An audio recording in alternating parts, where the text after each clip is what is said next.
Hello, my name is B. Deepak. I'm a chartered accountant. I would like to ask a question to you, sir, regarding the erstwhile Taliban regime issued a fatwa for the destruction of Bamiyan Buddhas, terming it as un-Islamic.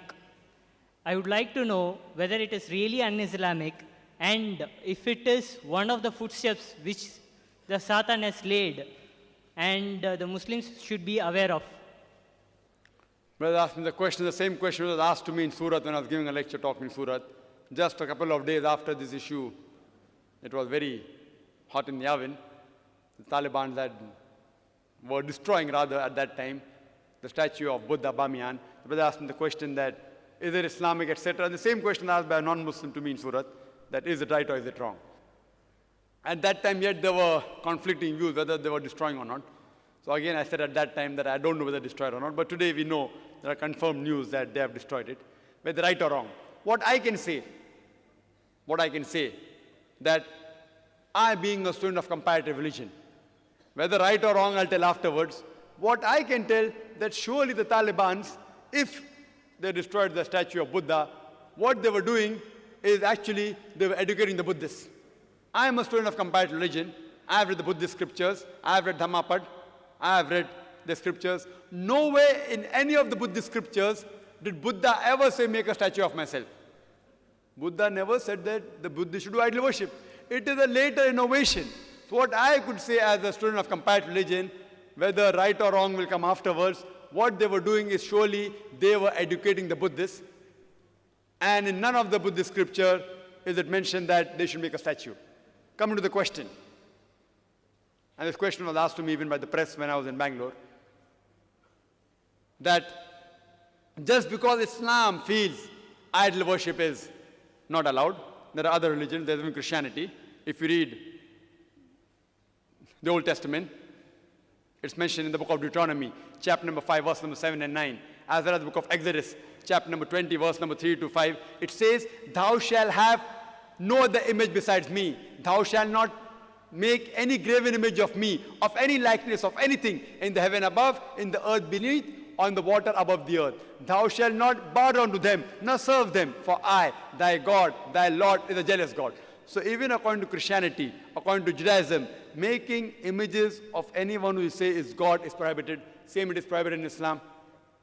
So when I gave this reply that they were educating the Buddhists, so what they said, that but didn't these Talibans, didn't they cause grief to millions of Buddhists?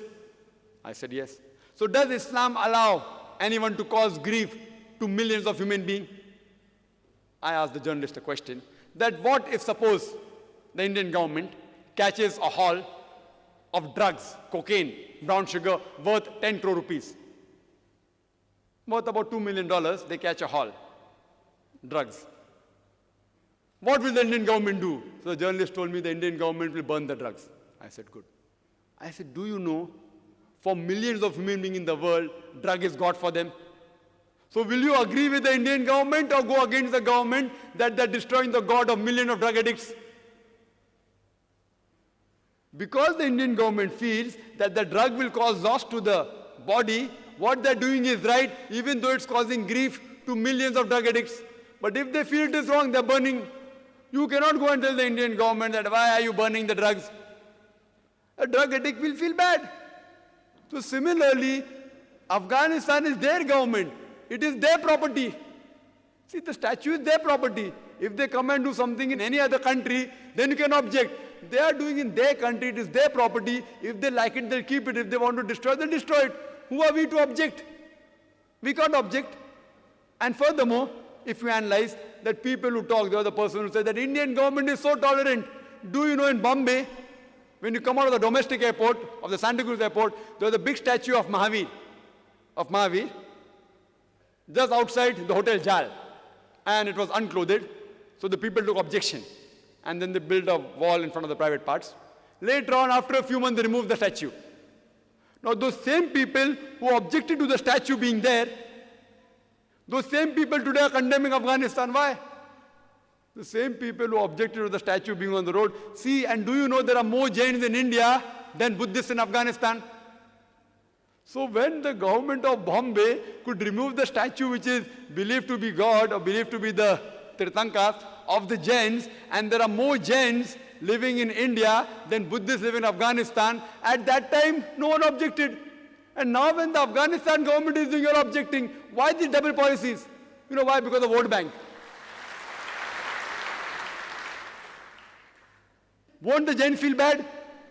So if the Jain believes in keeping a statue of Mahavir, who's a Tirthanka, why are we objecting? At that time, everyone objected. The statue should be removed. Statue should be removed. And the same people who objected today are condemning that why did you destroy the Bamiyan Buddha statue? Double policies. Therefore, we as logical people should have a single policy. We should not be two-faced jammed in where we keep on changing the rules. So what I feel that it is their property. Suppose a non-Muslim, he buys a house. In the house there is a carving of Kaaba. Suppose if there is there. If that non-Muslim does not like Kaaba and he defaces the Kaaba, how can I object? If someone, and believe me, if any Muslim, if he makes a statue of Prophet Muhammad, peace be upon him, and if you disturb the statue, even if the full Muslim world is against you, I, Dr. Zakir Naik, will support you. Because making a statue of Prophet Muhammad, peace be upon him, is prohibited. If any Muslim lunatic makes the statue of Prophet Muhammad, peace be upon him, and he worships it, and if you being a non-Muslim, knowing knowledge of Islam, if you go and destroy the statue, even if the full Muslim world is against you, I, Dr. Zakir Naik, will support you.